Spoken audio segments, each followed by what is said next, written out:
성도 여러분 안녕하십니까? 2023년 11월 8일 수요 새벽 말씀 함께 나누겠습니다. 함께 나누실 하나님 말씀은 욥기 5장 1절에서 27절까지입니다.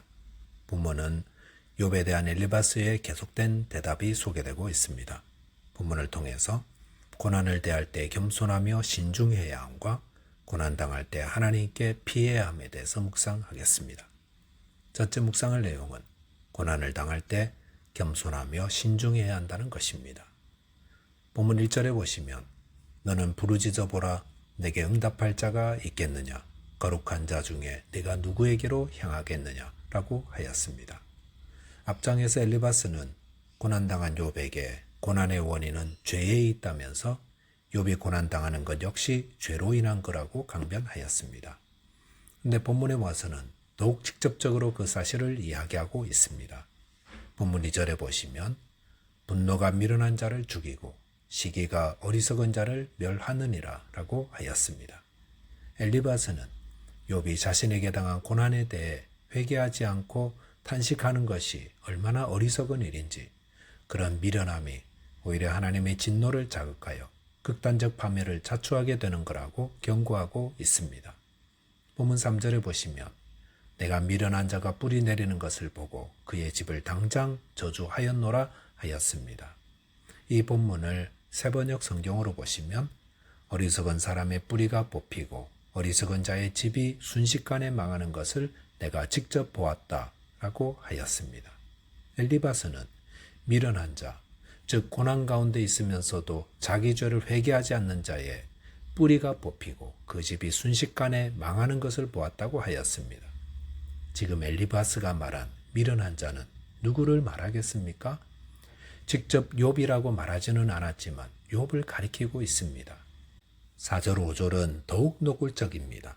4절 5절에 보시면 그의 자식들은 구원에서 멀고 성문에서 억눌리나 구하는 자가 없으며 그가 추수한 것은 줄인 자가 먹되 덫에 걸린 것도 빼앗으며 올무가 그의 재산을 향하여 입을 벌리느니라 하였습니다. 여기서 자식들의 죽음, 소유물의 빼앗김, 모두 욥의 이야기입니다. 엘리바스는 욥의 자녀들의 죽음과 욥의 재산의 빼앗김의 원인이 욥과 그 자녀들의 범죄에 있다고 말하는 것입니다. 엘리바스의 말을 살펴보면 다 맞는 말 같으면서도 뭔가 욥에게는 맞지 않고 위로도 도움도 되지 못하고 있음을 알 수 있습니다. 그것은 무슨 뜻이겠습니까? 그의 말은 일부는 맞고 일부는 맞지 않다는 것입니다. 엘리바스는 죄를 지은 자는 하나님의 징계를 받아 심판을 받는 것이고 그렇기 때문에 고난 가운데 있는 자가 살 길은 회개해야 하는 것이다 말하고 있습니다. 이 말은 성경적으로도 틀린 말은 아닙니다. 아담과 하와가 심판을 받아 고난을 받게 된 것은 그들의 죄 때문이었습니다. 그리고 하나님은 공의의 하나님으로서 선한 자와 악한 자를 그 행위에 따라 엄중하게 심판하십니다. 그런데 이 말이 욥의 상황에는 맞지 않습니다. 욥이 당한 고난은 하나님의 특별한 섭리의 결과입니다. 엘리바스는 자신이 이해하고 있는 고난에 대한 일반적인 가르침을 지나치게 강조하며 욥도 그럴 거라고 단정지었다 할 수 있습니다. 그렇기 때문에 욥을 위로하러 왔다가 오히려 욥을 더 고통스럽게 만들었던 것입니다. 성도는 고난을 대할 때 겸손하며 주의해야 합니다. 나의 경험과 지식을 절대화하고 일반화하여서 다른 사람의 고난의 문제까지 같은 범주로 평가하고 처방하려는 실수를 내려서는 안 됩니다. 그것은 하나님의 섭리를 내 생각과 내 경험에 제한하는 잘못입니다. 고난당한 자를 위로하며 기도한다면 주님 저희는 이 고난의 이유를 알지 못합니다. 하지만 주님 저희를 불쌍히 여겨주시고 온전케 해 주옵소서 라고 해야 합니다. 또는 삶의 어려움을 당한 분들이 있을 때 그분이 고난당한 이유를 내가 아는 지식으로 단정짓고 해결책을 주려고 하지 말아야 합니다. 고난의 이유는 우리가 생각하는 것보다 훨씬 많고 복잡하며 깊습니다. 그러므로 저와 여러분이 고난 앞에서 겸손하고 신중함으로 주님의 은혜를 구하는 자 되시기 바라겠습니다. 둘째로 묵상할 내용은 고난당할 때 하나님께 피해야 한다는 것입니다. 본문 8절에 보시면 나라면 하나님을 찾겠고 내 일을 하나님께 의탁하리라 라고 하였습니다. 엘리바스는 자신의 경험을 근거로 욥의 고난이 죄에서 비롯된 것이라고 주장했습니다. 그래서 회개하라고 촉구했습니다. 그러면서 본문에서는 나라면 하나님을 찾겠고 내 일을 하나님께 의탁하리라 라고 하였습니다. 이 말에서 엘리바스는 욥의 신앙을 의심하기까지 했습니다. 즉 욥은 고난 가운데 하나님 찾지 않고 기도도 하지 않는다 이렇게 이해했던 것입니다. 이런 말을 듣는 욥의 심정 얼마나 처참했겠습니까? 욥이 왜 기도하지 않았겠습니까?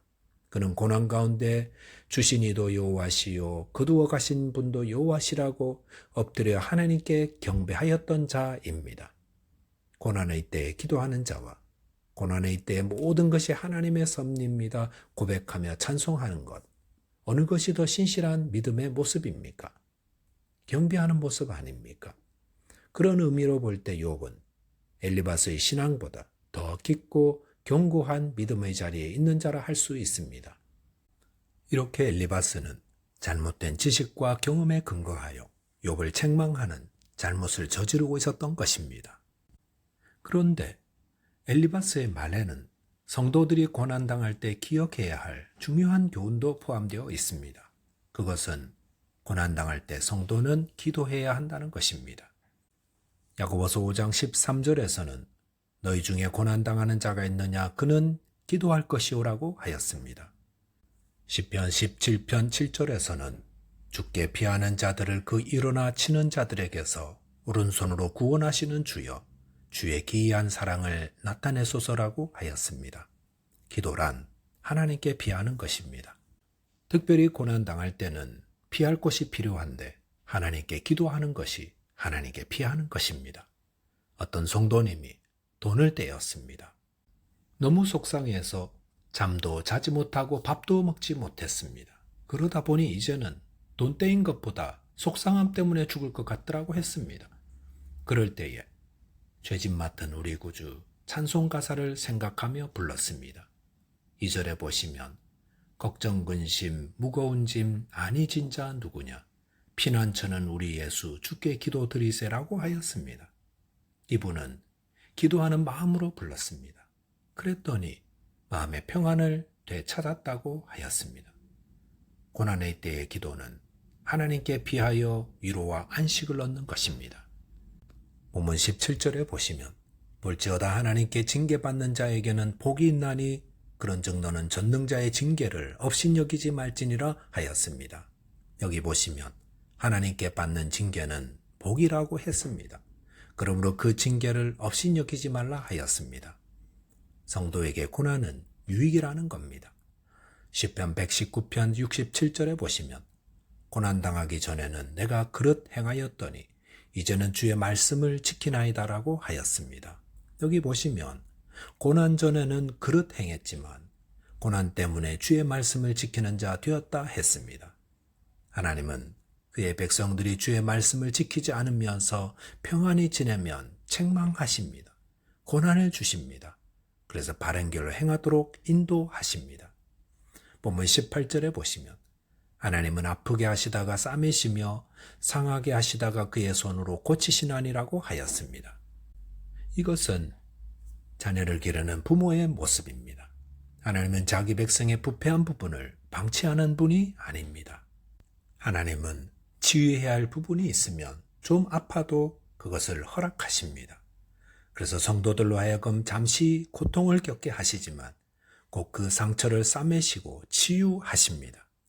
성도에게 고난은 마치 부모가 사랑하는 자녀를 바른 길로 인도하려는 징계이며 또한 성도를 온전하게 하고 새롭게 하는 하나님의 손길입니다. 그러므로 고난이 올 때 성도는 하나님께 기도함으로 피하며 또 징계를 통해 유익을 얻는 기회를 삼아야 할 것입니다. 기도하겠습니다. 하나님 아버지, 고난 앞에서 저희 모두 겸손하며 신중하게 하시고 또한 고난을 허락하신 하나님의 뜻을 바르게 분별하여 주님 기뻐하는 길로 행하는 자 되게 하여 주옵소서. 예수 그리스도 이름으로 기도하옵나이다. 아멘. 오늘도 믿음 안에서 승리하는 하루 되시기 바라겠습니다. 감사합니다.